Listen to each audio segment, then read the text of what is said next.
যশোর জেলার সাংবাদিক নেতৃবৃন্দ ও গণমাধ্যম কর্মীদের সঙ্গে মতবিনিময় সভায় নবাগত জেলা প্রশাসক ও বিজ্ঞ জেলা ম্যাজিস্ট্রেট মোহাম্মদ আজহারুল ইসলাম বলেছেন, সমালোচনা করবেন, সমালোচনাকে সাদরে গ্রহণ করব। সমালোচনার মাধ্যমে যশোরের যদি কিছু উপকার হয়, ইনশাল্লাহ সেটাই হবে আমার জীবনের সবচেয়ে বড় প্রাপ্তি।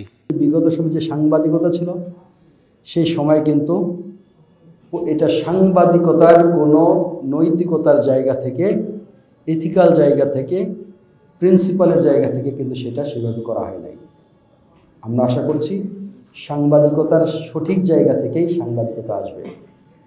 আমি শুধু একটা কথা বলবো, আপনারা সমালোচনা করবেন, আপনাদের সমালোচনাকে আমি সাদরে গ্রহণ করব এবং এই সমালোচনার মাধ্যমে যদি যশোরের কিছু উপকার হয়, ইনশাল্লাহ সেটাই আমার জীবনের সবচেয়ে বড় প্রাপ্তি হবে।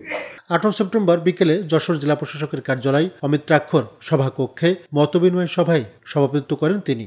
সভার শুরুতে জুলাই গণহত্যায় নিহতদের স্মরণে 1 মিনিট নীরবতা পালন করা হয়।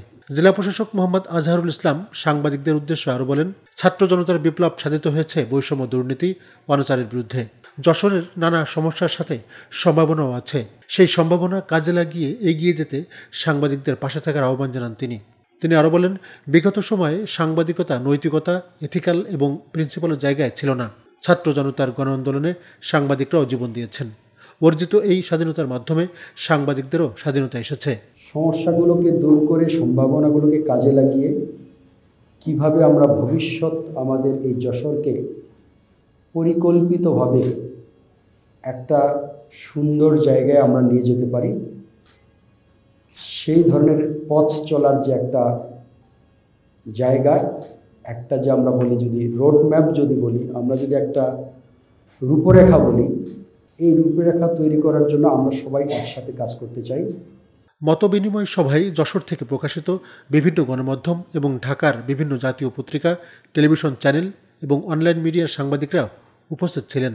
এছাড়া মতামত ব্যক্ত করেন প্রেস ক্লাব যশোরের সভাপতি জাহিদ হাসান টুকুন, সাধারণ সম্পাদক এস.এম. তৌহিদুর রহমান, সংবাদপত্র পরিষদের সভাপতি, দৈনিক কল্যাণ সম্পাদক ইকরামুদ্দৌলা, সংবাদপত্র পরিষদের সাধারণ সম্পাদক ও গ্রামের কাগজ সম্পাদক মবিনুল ইসলাম মবিন, দৈনিক লোকসমাজের ভারপ্রাপ্ত সম্পাদক আনোয়ারুল কবির নান্টু, দৈনিক টেলিগ্রাম সম্পাদক বিনয় কৃষ্ণ মল্লিক, সাংবাদিক ইউনিয়ন যশোরের সভাপতি আকরামুজ্জামান এস.এম. ফরহাদ, সাবেক সভাপতি ও নয়াদিগন্ত প্রতিনিধি এম আয়ুব, সাবেক সভাপতি নুর ইসলাম, যশোর সাংবাদিক ইউনিয়নের সভাপতি মনতোষ বসু, সাধারণ সম্পাদক এইচ.আর. তুহিন, দৈনিক ইত্তেফাকের ফারাজি আহমেদ সাইদ বুলবুল, প্রথম আলোর স্টাফ রিপোর্টার মনিরুল ইসলাম, এটিএন বাংলার জেলা প্রতিনিধি তামান্না ফারজানা খান, দৈনিক সংগ্রাম প্রতিনিধি এম.এ.আর. মশিউর সহ অন্যান্যরা।